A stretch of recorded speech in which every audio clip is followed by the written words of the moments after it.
Na nossa aula de hoje, nós entramos em algumas ideias que colocam em questão a separação sujeito e objeto. Nós passamos por essas ideias para pensar a escuta clínica. Como é quando eu escuto alguém escutar nessa pessoa contando sobre si, escutar os seus modos de perceber, escutar os seus modos de existir. Pensando que a percepção não é um sujeito separado do objeto que percebe, mas conhecer a forma de uma pessoa perceber é conhecer a forma de uma pessoa de ser no mundo. A percepção não é apenas aquilo que eu penso e me concentro e dirijo a minha atenção intencionalmente. A percepção é ampla e tem a ver com como eu estou imersa no mundo que eu vivo. Não tem como separar a mim mesma do mundo vivido. Então, pensando nessas ideias que nós vimos de Maurício Merleau-Ponty, eu escolhi aqui um trecho dele que eu acredito que reúne alguns dos elementos que nós discutimos sobre a escuta dos modos de ser no mundo. Merleau-Ponty diz assim: a verdadeira reflexão me dá a mim mesmo não como uma subjetividade ociosa e inacessível. Ele está criticando, então, aquela subjetividade que a gente fica escavando na introspecção, como se tivesse um interior, uma essência ali. Não, essa não é a verdadeira reflexão, mas como idêntica à minha presença ao mundo e ao outrem. Quando eu estou presente, a forma como eu percebo é idêntica a essa minha presença. A forma como eu vivo, a forma como eu percebo, abrange o mundo que eu vivo, abrange o outro com quem eu vivo. Tal como eu a realizo agora. Sou tudo aquilo que vejo. Sou um campo intersubjetivo.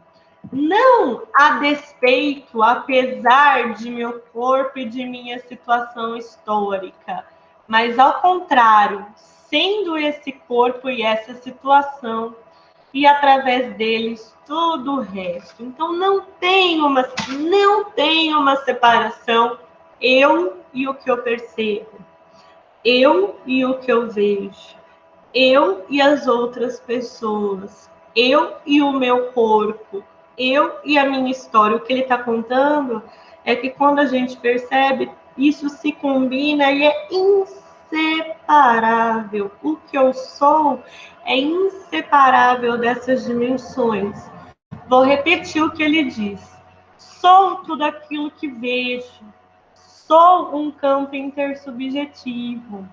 Não a despeito de meu corpo e de minha situação histórica, mas ao contrário, sendo esse corpo, sendo essa situação, e através deles todo o resto. Então, na aula de hoje, eu trouxe alguns elementos do livro Fenomenologia da Percepção, principalmente que a gente não pode separar sujeito e objeto. A fenomenologia ela está sempre olhando para esse espaço entre.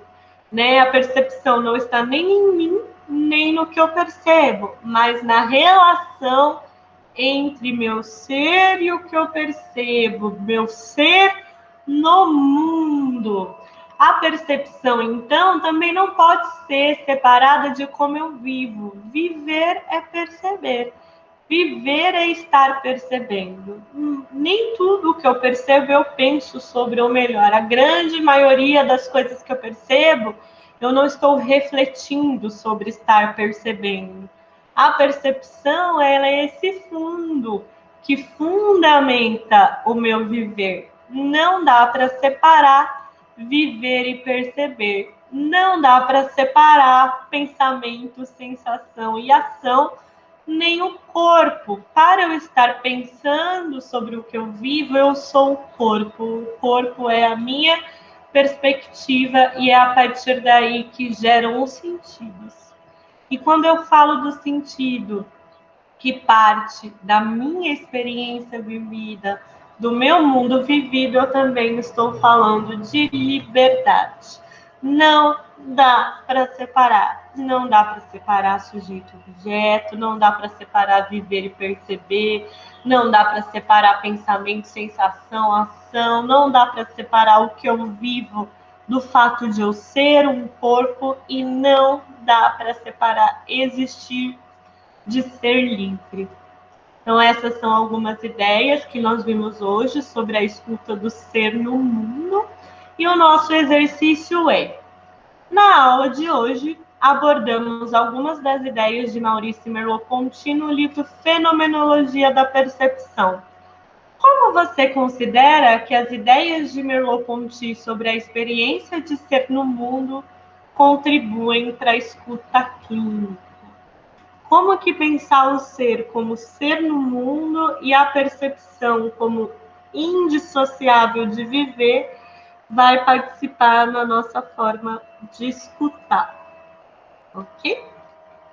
Então, se vocês tiverem dúvidas, não esqueçam de anotar, de registrar, vocês podem me enviar. E como combinado, a gente faz um momento para falar dessas dúvidas e tirar essas dúvidas no começo da noite da próxima semana, tá bom? Tchau, tchau. Vamos conversando.